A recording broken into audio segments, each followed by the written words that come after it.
Noel Alejandro Leal en el programa del Profe Moral. Vamos a hablar de Venezuela, del socialismo, de las ideologías, de lo loco que está el mundo en este momento y que no nos damos cuenta que se nos está desmoronando todo día a día y seguimos pensando que está todo bien.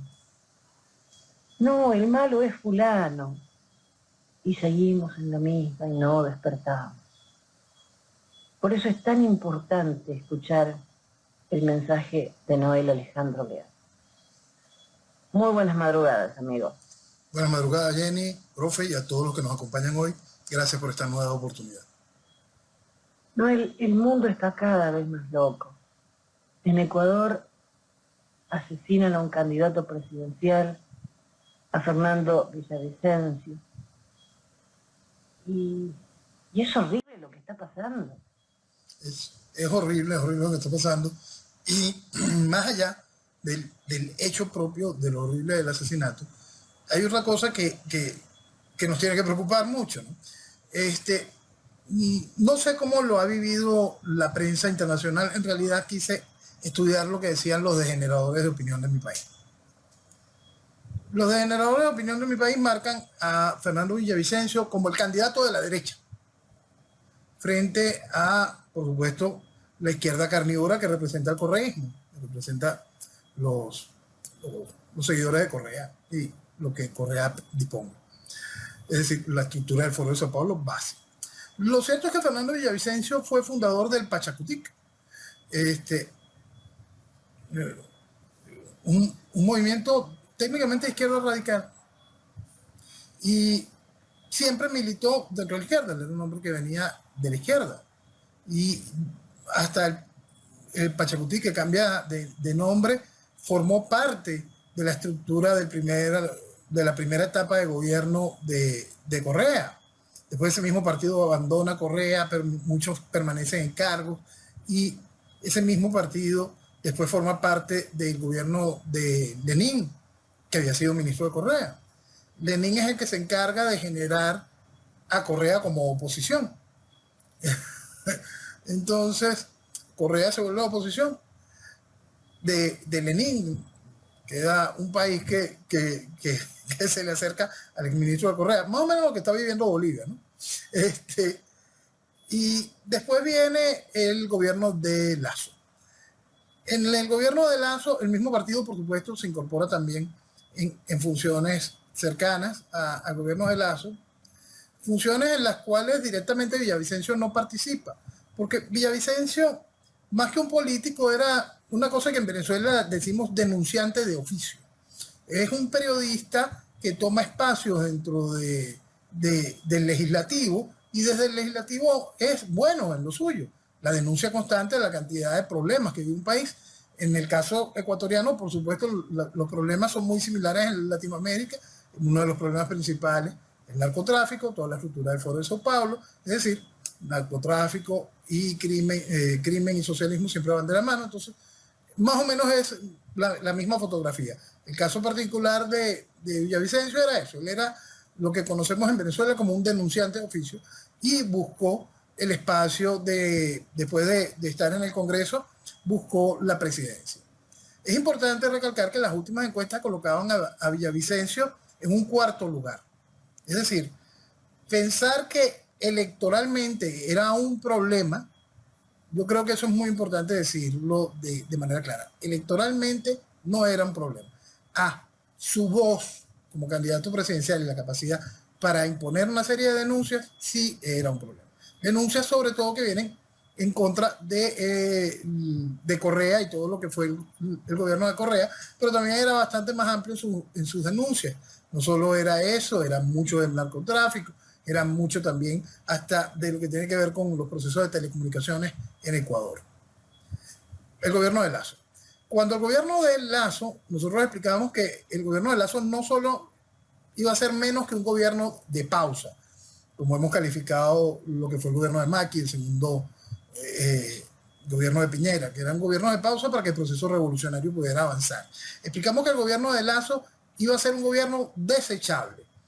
Bueno, el tiempo lo dejó claro cuando, después de las revueltas indígenas y todo este tipo de cosas, Lasso hace la solicitud de lo que se conoce en Ecuador como la muerte cruzada. Él decide cerrar el Congreso y, por supuesto, tiene que poner su cargo a elección inmediata. Entonces, mueve la fecha de elecciones y el gobierno de Lasso dura esos 2 años y medio y no el periodo completo, lo cual, como habíamos dicho, desde su llegada iba a ser un gobierno desechable. El proceso revolucionario tiene sus garras muy bien colocadas en Ecuador. Y por supuesto que se llegará hoy ahora sí vamos a lo que es el acto del terror de asesinar a un candidato presidencial, es algo que ya Latinoamérica lo ha vivido. Debemos recordar el intento de asesinato a Jair Bolsonaro cuando estaba en su primera campaña. Esa puñalada que le clavaron a Jair Bolsonaro trajo sus consecuencias, la gravedad de ese momento, y también trajo la posibilidad de que Jair Bolsonaro se consolidase electoralmente. También le trajo a Jair una serie de consecuencias físicas que lo llevaron a hospitalizarse en un par de ocasiones adicionales. Entonces, la realidad de que lo que se vive en Latinoamérica electoralmente siempre es un riesgo. La política es un riesgo. La política, cuando se hace en serio, cuando se busca transformar un país, cuando la política está ese hecho constante de la denuncia, y más cuando hay un proceso revolucionario que, como todos este tipo de procesos, está ligado a la estructura del narcotráfico, por supuesto, esa figura se vuelve un objetivo. ¿Hay alguna manera de graduarlo, de detenerlo? Simplemente es dependiendo de la fuerza y la capacidad del gobierno para poder detener ese tipo de cosas. Cuando los gobiernos son proclives al desastre, cuando los gobiernos son sumamente débiles, cuando los gobiernos están infiltrados por el aparato revolucionario, por supuesto, queda muy lejos la posibilidad de que se pueda construir el muro natural que debe existir de protección a estas personas que logran hacer el balance de una vida democrática. El Ecuador está viviendo un momento realmente delicado. Simplemente que, ¿cómo colocarlo en la perspectiva correcta? Todos nuestros países están viviendo un momento realmente delicado en ese sentido. Lo que pasa es que en el caso ecuatoriano quedó expuesto, quedó a la luz. Poder señalar de manera directa, como se está haciendo, como lo hace la propia esposa de Villavicencio, de que fue el correísmo quien mandó a matar a su esposa. Es decir, está señalando a un expresidente y a un expresidente y un equipo de trabajo que puede volver a la presidencia de inmediato y que para nadie le suena extraño.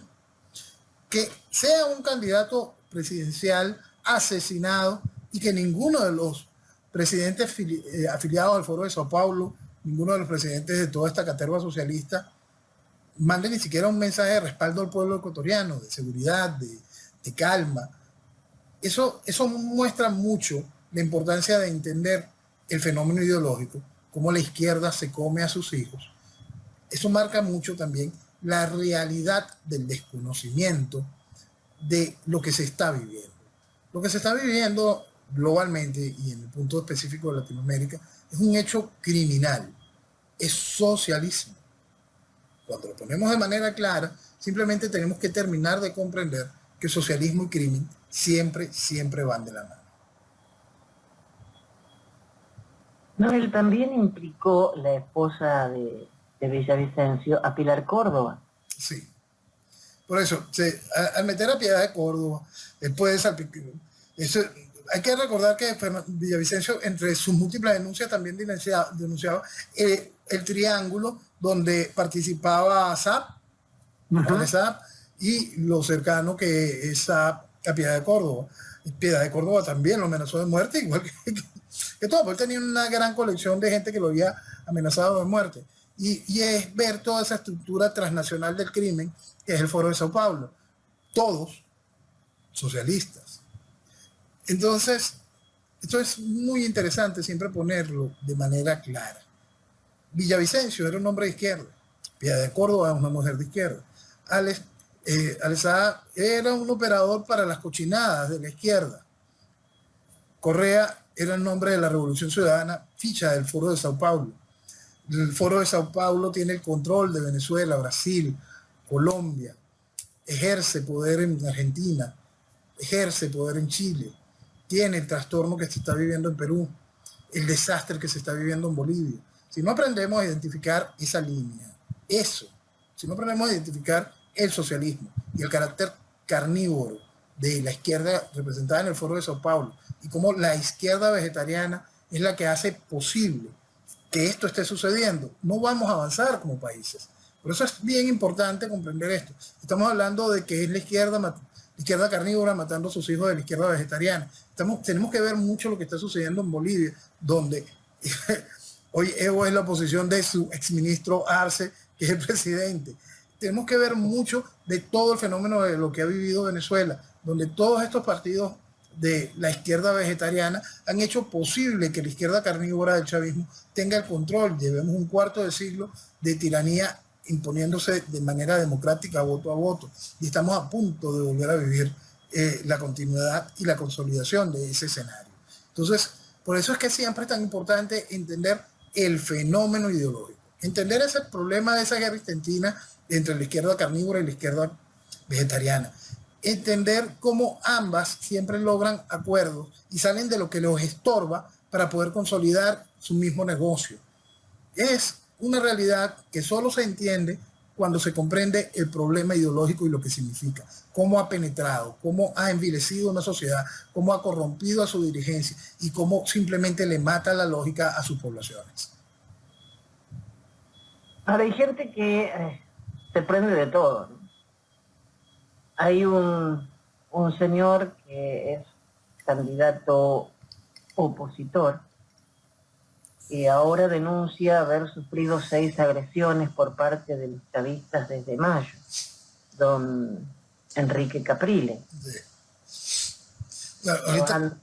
han lastimado, pobre. Sí. Mucho. Demasiadas veces. Lo que sucede en Ecuador, por supuesto, prende las alarmas y hace que todos los candidatos, ¿cómo es que se dice aquí?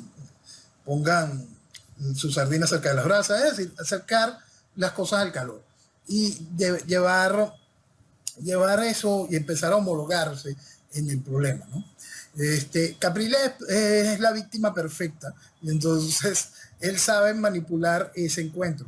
Igual todo el aparato que está detrás de María Corina saltó y dijo, hay que estar pendiente de la amenaza que ha sufrido María Corina, lo que está sucediendo en Ecuador y María Corina, porque Maduro quiere matar a María Corina, Diosdado quiere matar a María Corina, todo el mundo quiere matar a María Corina. Entonces, es lógico que estos candidatos, al ver lo sucedido en Ecuador, utilicen el discurso para intentar victimizarse ellos, favorecer sus campañas e intentar homologar realidades. Lo cierto es que desde el principio el chavismo persigue, secuestra, tortura y mata. No hay novedad en el accionar de Capriles. Lo cierto es que ese accionar nunca ha estado del lado de la política electoral. En el lado de la política electoral, la persecución, secuestro, tortura y asesinato no está vinculada a la realidad con la que el chavismo trata al resto del país. La política electoral del chavismo siempre ha contado con ella para el trato democrático y con ella ha tenido lo mismo. Por supuesto, con sus bemoles. Capriles estuvo preso, lo soltamos. Leopoldo estuvo preso, lo soltamos.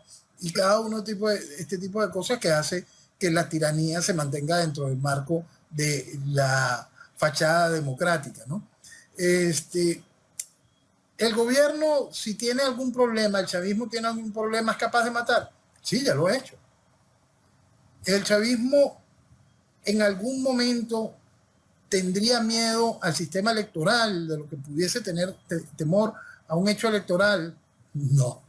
Y entonces es bien importante entender eso en la balanza de lo que sucede en Venezuela y lo que está sucediendo con estos gritos de los candidatos y de los aparatos políticos de estos candidatos frente a lo sucedido en Ecuador. Volviendo al señor Capriles, también publicó un video que a Tomás Guanipa lo habían agredido y demás. Sí. Si yo fuera venezolana, que en parte mi corazoncito ya está ahí. Jamás votaría a Capriles. ¿Por qué? El señor, muy suelto de cuerpo, dice que si gana las primarias y el régimen chavista mantiene su inhabilitación, habrá otro candidato en su nombre. Hay dos opciones. O es como Cristina Fernández, que pone títeres y los maneja ella. O es un cara dura que después de ganar se va a tomar sol a una playa y deja a otro con el problema. Yo creo Cualquiera que de las formas, no, es una burla. claro que es una burla, y es Capriles siendo Capriles. Yo creo que esto es muy importante que Venezuela lo termine de entender. Es solo Capriles siendo Capriles. Debemos recordar que él sale a la palestra pública política como diputado, como el diputado más joven en alcanzar la vicepresidencia de la Cámara de Diputados en la elección de 1998, en un Congreso bicameral que teníamos en aquel momento antes de la constituyente, que toda la oposición obtuvo muchos más votos que el chavismo. Votos suficientes que le daban la presidencia de ambas cámaras, tanto la de Senado como la de Diputados. Pero la oposición accedió a darle la presidencia de la Cámara del Senado al chavismo y pusieron a Capriles como vicepresidente de la Cámara de Diputados. Al empezar el proceso constituyente, un día, una cadena nacional, Chávez en el medio, con Capriles a su derecha y el que era presidente de la Cámara del Senado a su izquierda, decidieron cerrar el Congreso, entregarlo a la Asamblea Constituyente, que se impusiese un congresillo, que cualquier cosa, que no importaba que la población hubiese votado recientemente y que el país contase con la bicameralidad, eso no importaba. Capriles era el presidente de la Cámara de Diputados y accedió a que, listo, toma Chávez, agarra todo el Congreso y haz lo que te dé la gana con él. Eso no es nuevo, estamos hablando de 1999.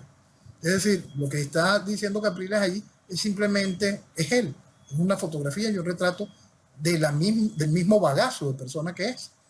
No es novedad. Lo increíble es que mi país lo haya puesto 2 veces como alcalde del municipio de Baruta, lo haya llevado 2 veces a la gobernación, lo haya puesto como candidato a la presidencia 2 veces. Sí, sí. Pero aparte, es que es increíble. Sostiene que el flanco más débil del chavismo es el electoral. Y no se le cae la cara de vergüenza. Ni la más mínima, ni la más mínima. Bueno, vamos a poner un punto claro. Si hubiesen elecciones limpias, si hubiese el milagro posible de unas elecciones limpias, ¿el chavismo ganaría? Por supuesto que no. Claro. Es capaz de que, mira, es capaz de hasta que gana Capriles. Es más, pudiese ganar Superlano, pudiese ganar hasta Delsa, pudiese ganar cualquiera. Cualquiera sacaría muchos más votos que Maduro.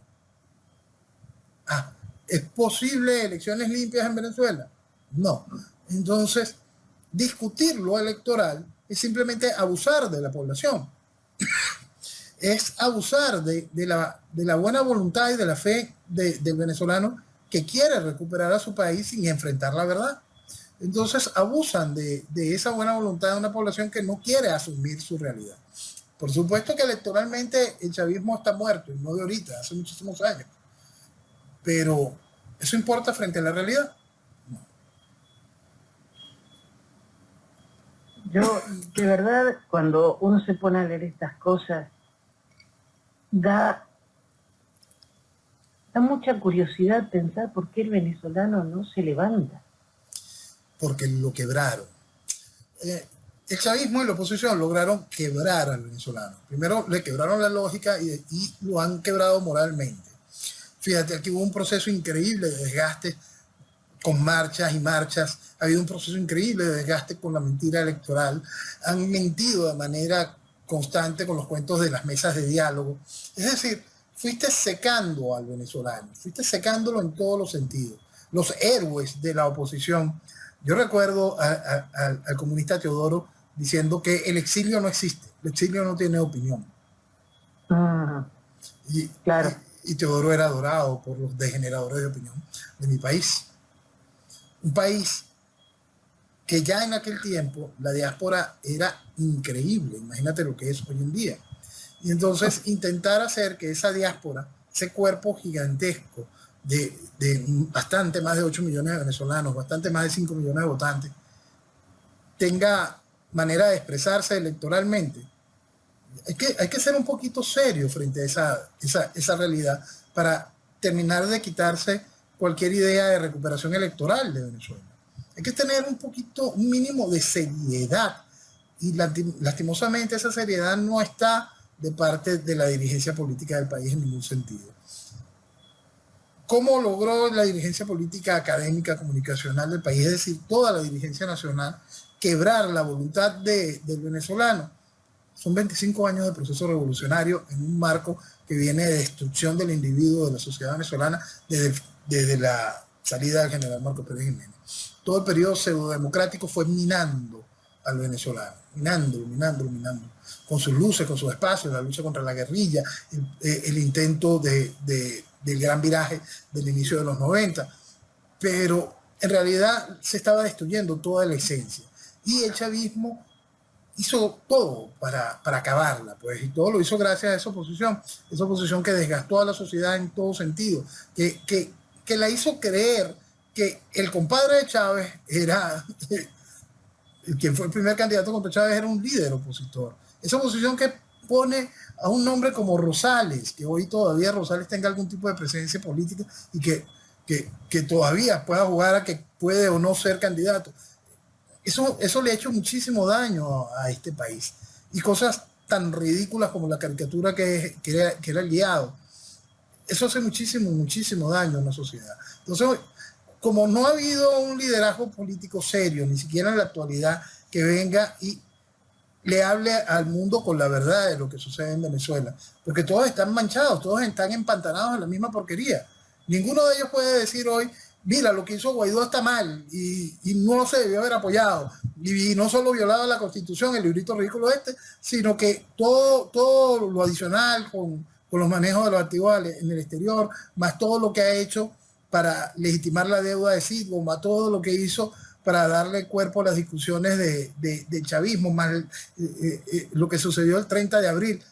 No pueden ni siquiera decir nada de eso porque todos empezaban, mi presidente Guaidó, y se tomaban fotitos con él y cargaban cartelitos con su nombre. Y eso es lo que hace que sea mucho más difícil para el venezolano reencontrarse con algún tipo de liderazgo medianamente serio o que de verdad quiera el país, porque todo el liderazgo te está hablando de elecciones, todo ese liderazgo te está hablando de que hay que rescatar la democracia y no de salvar a Venezuela. La democracia se perdió hace mucho tiempo, nosotros no, el Estado de Derecho quedó abolido en 1999. Ese tipo de realidades hay que expresársela a la población. Población que la asimilaría también está difícil, por eso que siempre hablamos de esa masa crítica que tiene que terminar de despertar y entender cada una de estas cosas a su profundidad, desde la semilla del mal, que es el proceso ideológico, hasta los participantes del chiste, los que han participado porque están de verdad comprometidos con el desastre, los que han participado por la oportunidad del negocio y los que participan porque son increíblemente estúpidos, políticamente estúpidos. Y eso es una gran mayoría en nuestro país. Duele decirlo, pero es una realidad y es una realidad que nosotros tenemos que admitir, asimilar para poder comprender cómo podremos salir de esto. No podremos salir de esto con un pensamiento que ha obviado lo que significa un proceso revolucionario. Te pido disculpas porque hice una pregunta estúpida. ¿Por qué el venezolano no despierta? ¿Qué puedo decir de mi país? Donde el viernes se hizo una manifestación porque un señor integrante de la FARC, argentino, integrante de la FARC, va a una marcha y muere de un infarto. Entonces, ¿qué se le ocurre a los grandes trabajadores de mi país? Hacer una marcha para pedir por el asesinato. Pero tienen que cuestionar el corazón, que ya no dio más. No hubo lesiones, no hubo... Sí, lo detuvieron porque estaba haciendo escándalo, pero murió porque tenía problemas cardíacos. Y paran un país, como fue el caso Maldonado, un defensor de los mapuches, que según un mapuche que son tan mapuches como vos y yo somos venusinos. Ujú. Lo vio cuando la policía se lo llevaba y se murió ahogado porque se metió en un lago y no sabía nadar. La izquierda siendo izquierda. La izquierda Ese día siendo izquierda. hubo una foto, una imagen, una mujer va a hacer un trámite, una mujer muy humilde, va a hacer un trámite y ve una hilera de policías con escudo resistiendo a las piedras que, oh casualidad, alguien dejó un contenedor lleno de piedras donde iba a hacer la movilización. Es casualidad, por favor, Total, no, total. no vayan a pensar otra cosa. ¿Qué hizo esta mujer? Se arrodilló frente a las policías, abrió los brazos y llorando pidió que por favor dejen de tirar piedras. Una señora ya con varios años encima dijo, basta, así no, sin piedras, hablen. Fueron varios a sacarlos porque la iban a lapidar. Así, esa es la verdad. La izquierda siendo izquierda. La izquierda siendo izquierda. Y eso es normal. Aquí hay un culto a los delincuentes. Empezando, Sí, empezando por Zamora, que era un guerrillero, bandolero, que azotó el país, y el culto a los distintos guerrilleros comunistas de los 60 que desangraron la, la naciente pseudodemocracia. Todo lo estamos viviendo hoy. Después viene Chávez y habló hasta de los buenlandros, los malandros buenos. Y es un culto a la delincuencia en general. Es ese banalizar el delito menor. Aquel cuento de Chávez. No, si tienes hambre tienes que robar y hay que dejarlo. Cuando se empieza ese culto al delito menor, esa permisividad, por supuesto para que el de arriba pueda tener tranquilidad a la hora del desastre que está ejecutando, pues, y sembrar el caos, sembrar este proceso donde se desvaloriza la vida, donde se desvaloriza a una nación. Entonces, todo este esquema lamentablemente no es nuevo, simplemente que las sociedades pretenden olvidarlo una y otra vez y no entienden qué es lo que lo une, no entienden esa línea criminal que es el socialismo. ¿Por qué? Porque se desecha precisamente lo ideológico, que es la base del entendimiento de todo este problema. Por eso es que cuando queremos hablar cómo es que el venezolano no despertó, cómo es que el latinoamericano no está despertando, hay que entender que si no entendemos esto desde el proceso ideológico, no hay manera de comprenderlo, no hay manera de desarmarlo, no hay manera de recuperar nuestras naciones. y el señor este que falleció de un infarto tenía un ídolo, el Che Guevara. Oh, es lo mismo. Es que, mira, es que es tan difícil intentar no encontrar los hilos que conectan cada una de estas cosas. Es tan difícil, es tal el nivel de lo que está podrido. Tú sabes que hace muchísimo tiempo yo publiqué en Twitter una foto. La foto era de un militar prorruso mucho antes de que comenzara la guerra de Ucrania, y era una foto de estos del Donbass, donde está este militar dando declaraciones sobre cualquier cosa, pues, por el conflicto que ya estaban viviendo. Pues. Ellos estaban ya en un combate abierto, esa zona estaba en un combate abierto con el poder central de Ucrania. Yo publiqué esa foto para que se viese que atrás de él habían dos fotografías guindadas. Una fotografía era de Putin, la otra fotografía era de Chávez. Para terminar de enmarcar lo que significa que siempre hacen el mal, siempre están en el mal, es desde ese comando que salió el misil que voló por accidente un avión de Malaysian Airlines, la misma línea aérea que había perdido aquel vuelo 007 en el Pacífico. Bueno, este era un avión que estaba cargado con una serie de científicos específicos en el área de la virología. ¡Pum! De allí, de esa zona donde comandaba el señor que tenía la fotico de Chávez y de Putin, salió ese misil. Son hilos que pueden sonar hasta banales, describirlos, pero ahí te enfoca la realidad de lo que es ese pensamiento izquierdo. Cómo lo podrido está unido, cómo la maldad está unida, cómo lo que no se entiende, quien no entiende, está puesto ahí para ejecutar el desastre, simplemente porque ya está envenenado, porque tiene tu cabeza llena de tonterías, porque ese cáncer que es el adoctrinamiento, la penetración ideológica, está allí y eso lamentablemente nuestras sociedades lo ha banalizado. Por eso es que ese reflejo de lo que traje ahorita de esa foto, y tenemos a este señor con el asesino Che Guevara como ídolo, y tenemos a tanta gente de nuestras juventudes teniendo semejante criminal como ídolo, no asegura un buen futuro cuando nuestros países están siendo hoy amenazados constantemente, azotados constantemente con estos procesos de izquierda y este adoctrinamiento. Por eso es que es tan importante decir la verdad, señalar las cosas desde el principio, explicar que el socialismo siempre mata, explicar que el socialismo destruye al individuo, a la familia, a la sociedad, por ende a la nación, explicar que el socialismo nunca busca el desarrollo real de una sociedad, sino busca intentar como máximo sueño una tabla rasa para que la sociedad no progrese. Si ese es el máximo sueño del socialismo, ¿por qué seguir pensando que eso te va a dar la oportunidad de la libertad o el desarrollo? Si nuestros pueblos, si todo el desarrollo real del mundo hoy se debe a la visión de la libertad, de las libertades. Es increíble que nuestras sociedades estén en este nivel de retraso.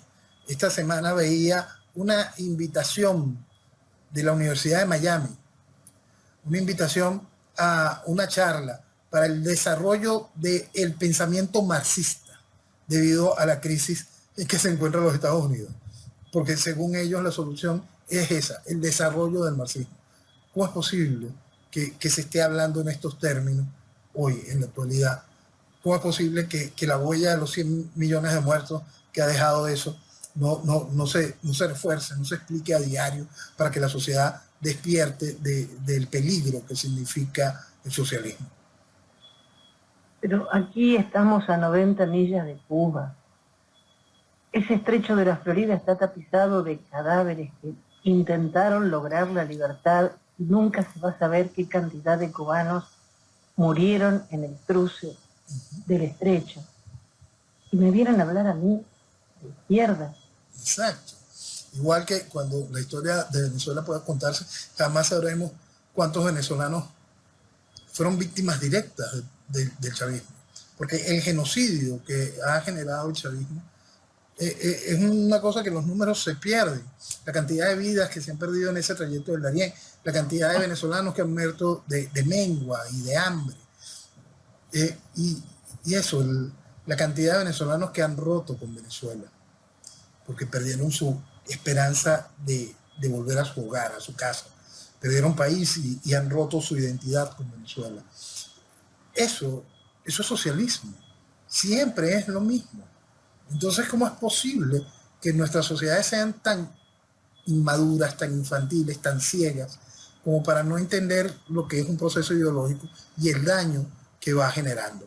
El caso venezolano es un caso muy especial y que debe servir mucho de ejemplo, porque hay que entender que estamos hablando de la primera reserva petrolera del mundo, de un país que fue faro de la libertad, de un país que tuvo una moneda que se daba el lujo de compararse con las monedas duras del mundo, de un país que cuenta con un espacio geográfico simplemente increíble, de un país con todas las riquezas adicionales que el mundo pueda encontrar, que el mundo pueda necesitar, están en las tierras venezolanas. Y ese país está comiendo de la basura. Si no se entiende que eso es política, si no se entiende que eso es socialismo, ¿qué puede hacer reaccionar una sociedad frente a esa realidad? Cuando uno habla de Venezuela, cuando uno entiende lo que significa Venezuela, y cuando uno ve la pobreza, el hambre, la destrucción de que tiene Venezuela hoy, y quiere buscarle alguna explicación fuera del concepto político ideológico, fuera de la idea de que socialismo y crimen siempre van de la mano, simplemente no la puede encontrar. Pero aún así logran que eso se banalice, logran que la sociedad no entiendan esa realidad y que la discusión siga siendo: queremos más socialismo. ¿Quién ofrece más? Eso es muy grave, le ha hecho mucho daño a nuestras sociedades y no es recuperable por la vía democrática. Esa es una gran realidad. Esa es una realidad que tiene que entenderse. Es imposible recuperar, ni siquiera acercar un poco a las sociedades al entendimiento de esa realidad por vías democráticas. Es una terrible realidad. Noel, Venezuela, Argentina lo mismo, países muy ricos. En mi país, de cada 10 niños, 6 pasan hambre. La escuela, bueno, bien, gracias. No saben leer ni escribir y están llegando al secundario. Me imagino que Venezuela más o menos está por ahí. Totalmente, totalmente. Y es un proceso de embrutecer también, ¿no? Porque no solo es matarlos de hambre, de aislarlos, sino es embrutecerlos. Se embrutece y se adoctrina. Es la mejor manera de poder manejar después a la gente. Es la mejor manera de controlar esa sociedad.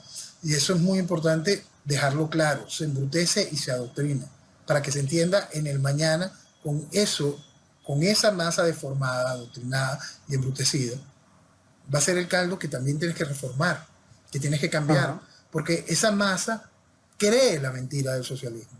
Esa masa cree que el Papa Estado tiene que traerte algún tipo de beneficio y solucionarte. Esa masa cree en la aceptación, en el baja la cabeza, y entonces se olvida de crecer, de desarrollarse, pierde la natural sana rebeldía, que eso es una cosa muy importante entenderlo, porque nuestras sociedades tienen ese complejo de que hay que ser rebelde porque hay que ser rebelde. No, es una gran estupidez.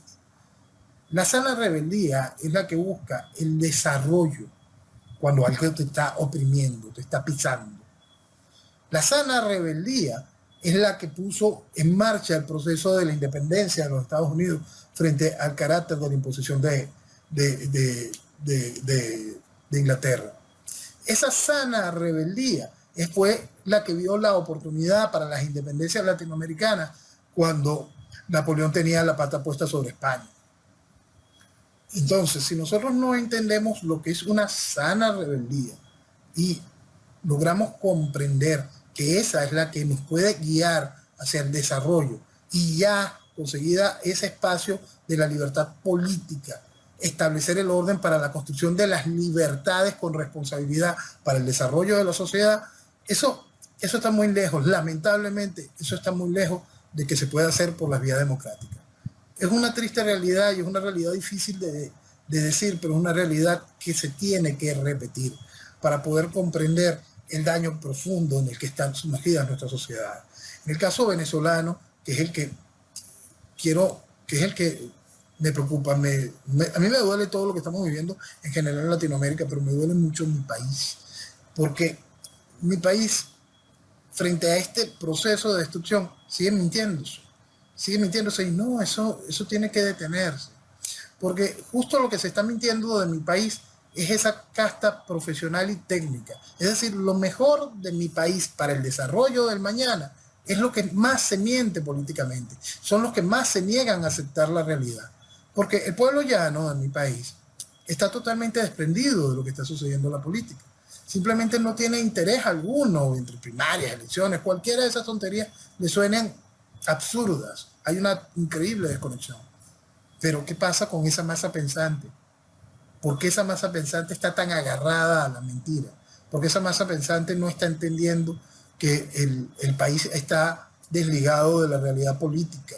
Porque esa masa pensante no solo no se prepara para recuperar lo que es suyo, porque simplemente ha dejado perder lo que es suyo. Eso son cosas que tienen que tocarnos la puerta para poder comprender cómo fue el adoctrinamiento de izquierda, cómo matamos la sana rebeldía en nuestra clase profesional y técnica que tuvo la oportunidad de asistir a nuestras universidades. ¿Qué le hicieron? ¿Cómo la desarmaron? ¿Cómo le mataron el amor patrio? ¿Cómo le mataron la lógica? ¿Cómo le mataron todas las ideas que hacen posible que una nación se desarrolle? Eso tiene que verse y verse en profundidad. Y siempre se va a llegar a la misma respuesta. Es un proceso ideológico, es socialismo. Hay una noticia que me olvidé de comentarte hoy. Si te sobran $5, por favor, podés comprar una rifa, la que lanzó la oposición venezolana para financiar las elecciones primarias. Bueno, es bueno que ellos hagan eso. Computadoras, tabletas, teléfonos, viajes. Es muy bueno que hagan eso para ellos poder decir que de dónde salieron los fondos. Ellos tienen que mantener la tontería. Y para poder decir, mañana se vendieron sus 200.000 tickets de la rifa, porque hay un esfuerzo de la población que quiere sus primarias. Entonces, por supuesto, eso es una muy buena técnica de poder extender la mentira y darle eso, un barniz al chiste, que es un drama, el drama constante en el que sumen a Venezuela. Cada boleto es un paso hacia la primaria, es el eslogan. Con tu aporte desde donde sea que te encuentres, estás defendiendo la democracia en Venezuela y haciendo posible la elección primaria. Tú sabes que en las primarias del 2011 el dinero tuvo que salir directamente de los candidatos. Hubo uno de los candidatos que hizo él una recolección con una venta de bonos. Creo que era Diego Arre. Hizo una venta de bonos de la Esperanza, alguna cosa de esa. Y con eso supuestamente reunió los fondos para la inscripción de la primaria para que le pagaran al CNE para realizarla. Okay. Claro. Eso fue en aquel tiempo, se lo pidieron directamente a los candidatos y a las agrupaciones partidistas. Esta vez quieren sacarlo de la gente. Noel, ahora quieren entrar al BRIC, pero se supone que tanto Brasil, Rusia, India, China, Sudáfrica son países emergentes, pero son países con dinero. ¿Qué va a hacer allí Venezuela? ¿Otra rifa? Pero Venezuela cuenta con el cheque postdatado, que son nuestras reservas petroleras. Entonces, por supuesto, cuando se habla del poder del BRICS, cuando hablábamos hace años de lo que venía, de ese vuelco en el mundo, y hablamos de lo del BRICS en mi país, cuando tú hablabas de eso, te decía, es una entelequia, eso no tiene, ¿para qué tú estás metiendo eso? Bueno, ahí está la realidad, y vamos ahorita a esta cumbre del BRICS, donde cualquier cantidad de países están aspirando a ingresar a ese bloque. ¿Por qué? Porque el mundo está dando un vuelco y la gente no ha querido darse cuenta de eso. Hablamos de la funcionabilidad del BRIC, hablábamos del Grupo de Cooperación de Shanghái y cómo todo este tipo de estructuras va fortaleciéndose. Hablamos de la guerra multidimensional contra Occidente, la guerra específica contra el dólar. Todo ese tipo de cosas están allí, son la realidad. Desde el inicio del proceso revolucionario del chavismo, por supuesto, esto estuvo amarrado a los socios habituales, a los sospechosos habituales en este tipo de procesos, Rusia y Chile. Cuando explicaba yo en el 98 que Venezuela entraba en un proceso revolucionario neocomunista fundamentalista, explicaba que las revoluciones no son huérfanas. La revolución constante es la revolución comunista, la revolución de izquierda, y aquí estaba una revolución en ascenso, tomando calor, que era la revolución fundamentalista islámica. Para mí, ese era el futuro de hacia dónde se estaba llevando esto y hacia dónde querían involucrar a Venezuela, y hoy es una realidad total. El proceso del neocomunismo con la mano del sable iraní y todo lo que vendría a ser ese fundamentalismo vegetariano que porta Qatar, que porta Arabia Saudita y los Emiratos Árabes, también forman parte de ese mismo eje, ¿no? Entonces, eso sigue caminando frente a un occidente que no quiere entender la realidad porque está imbuido en la banalidad, en las estupideces de la ideología de género, en ese proceso de transformación de las sociedades donde estamos matando todo lo correcto y nada más se aplaude lo incorrecto. Entonces, la realidad está allí, el vuelco se está dando, es un vuelco que va mucho más allá de lo económico, es un vuelco que por supuesto traerá una serie de transformaciones políticas, no para bien, es un vuelco que de continuar vendrán con transformaciones sociales que involucrarán grandísimos conflictos. Entonces, por eso es que es tan importante. Yo siempre hablaba hace muchos años sobre esa tranquilidad y esa paz que vivíamos en la Guerra Fría. Es difícil mezclarla, pero esa tranquilidad, esa paz que existía durante la Guerra Fría se perdió. no vamos a un sueño del mundo multipolar y esa cantidad de tonterías con la cual van lubricando lo que nos viene en este vuelco.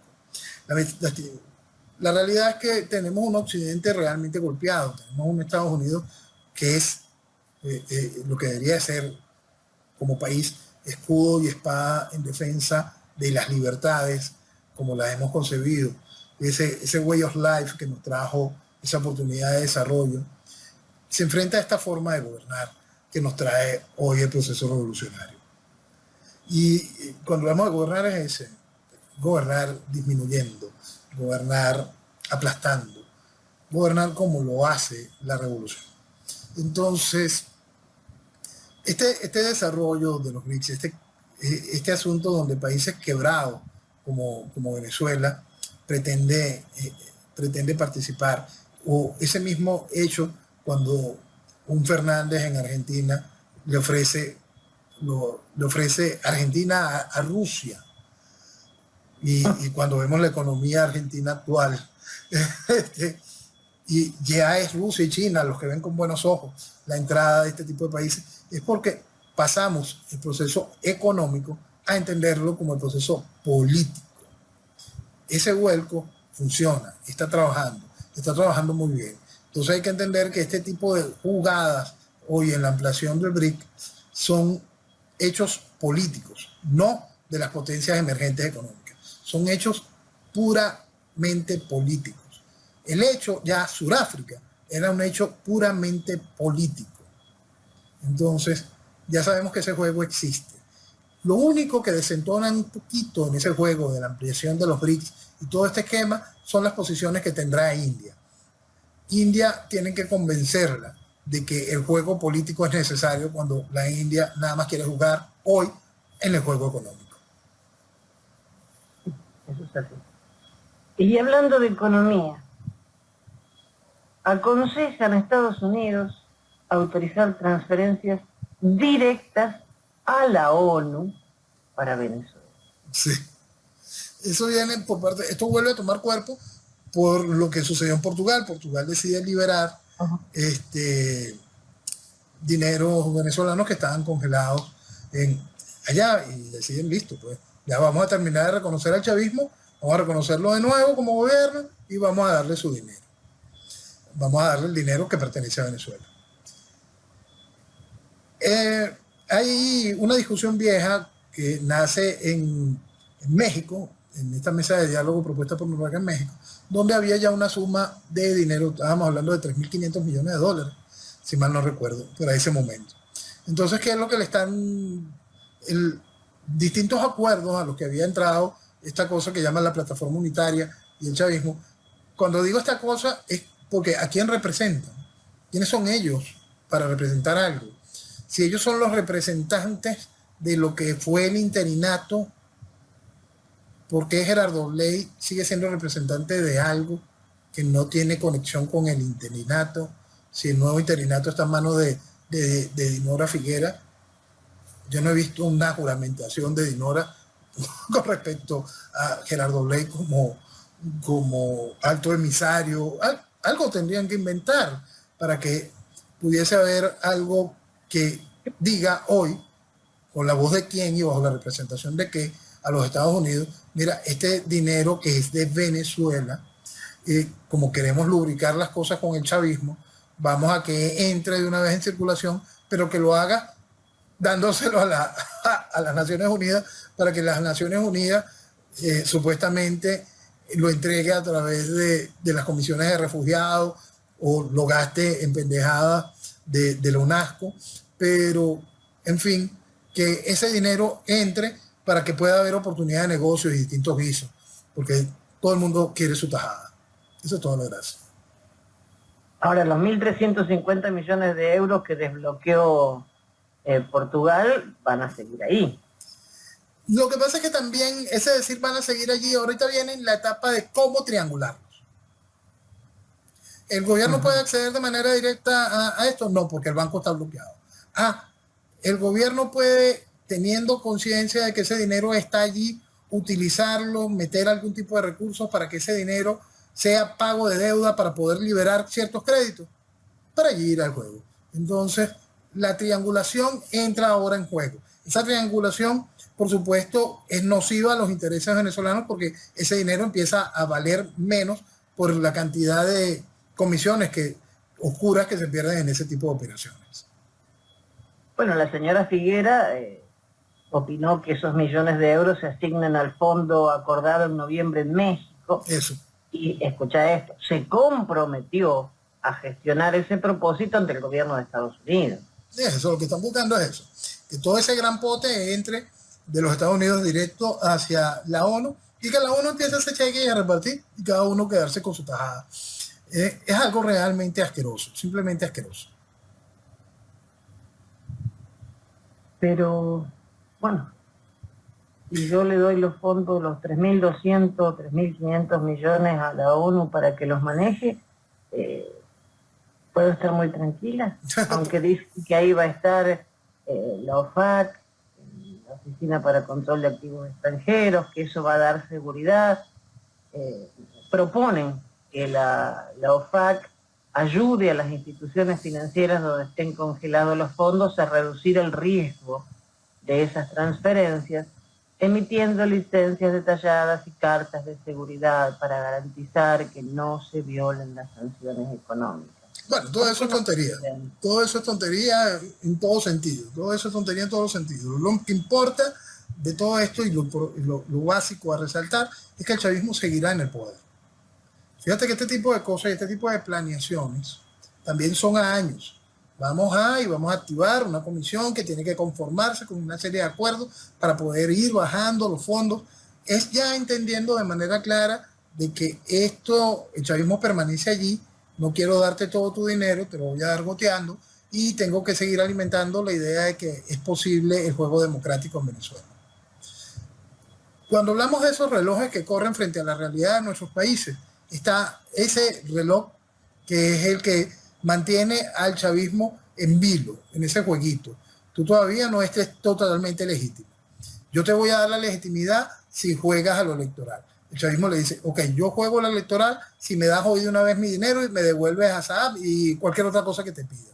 Mientras tanto, en Venezuela los candidatos están ofreciendo las mismas pendejadas que dice el gobierno, solo socialismo. Cada uno de ellos lo único que ofrece es un paquete de vamos a solucionar y vamos a darle esto a la gente y vamos a poner un sueldo base de $100 y vamos a hacer cualquier cantidad de cosas, menos hablar sobre lo que importa, soberanía, penetración ideológica, adoctrinamiento, la quiebra real en la que vive Venezuela, la cantidad de emergencias que vamos a atender mañana si podemos extraer el chavismo, emergencias que van desde el propio hecho de una Fuerza Armada que está simplemente descabezada, donde la verticalidad se perdió, donde el orden mínimo no existe, donde simplemente es una milicia pretoriana barata hoy, la cual tiene que tomar forma inmediata frente al hecho de que la soberanía de Venezuela está en juego constante. Cuando no se entiende la realidad de lo que vive el país en la crisis en infraestructura, en salud, en educación, el país está en un grado de emergencia, de destrucción generalizada, aplicada por el socialismo realmente grande. Y tú ves a estos candidatos diciendo tanta pendejada, o poniéndole fecha. Maduro a partir del 22 empieza a sufrir. Son 25 años de absoluto control. Control social que solo se ha logrado gracias a la oposición. La oposición que todos han hecho posible que se vistiese de democracia durante todos estos años a la imposición de la tiranía. Entonces, como sociedad, uno de los pasos principales, porque la gente siempre pregunta, ¿pero qué hacer? Siempre está la respuesta en el mismo sitio. Si usted no desconoce a los que han hecho posible la vestimenta democrática de la tiranía seguirá vistiéndose de democracia. Lo primero es que la tiranía tenga que ejercer como tal, sin fachadas, para que el mundo entienda la realidad de lo que ha vivido Venezuela. Primera parte. Segunda parte, viene el formal desarrollo de un pueblo que busca su libertad. Tan sencillo como eso. Es un ABC que no es nuevo, que es histórico y es constante cada vez que se juega con las revoluciones. Noel, Nos encontramos, Dios mediante, la próxima semana. Veremos qué pasa hoy en Argentina con los pasos. Sí. Allá todavía le tengo un poco de confianza al voto. Sí, todavía. Todavía se puede creer en algo en el voto. El asunto es, ¿el voto puede poner a la persona que haga los cambios necesarios dentro del esquema de la democracia? Yo creo que no. La juventud va a votar a Milei. Sacamos a una desquiciada para poner a este señor. Bueno, votan, acordate, con 16 años pueden votar. Y nadie se preocupa porque un muchacho de 14 años ya tiene 22 entradas a la policía por robo. Si no bajan la imputabilidad, no creo que tengamos muchas soluciones. Pero bueno, la semana que viene comentamos qué pasó. Muchas gracias, Noel. Si Dios quiere, nos vemos la semana que viene. Señores, buenos días y que viva Venezuela. Que viva Venezuela. Y nosotros nos vamos. Dios mediante.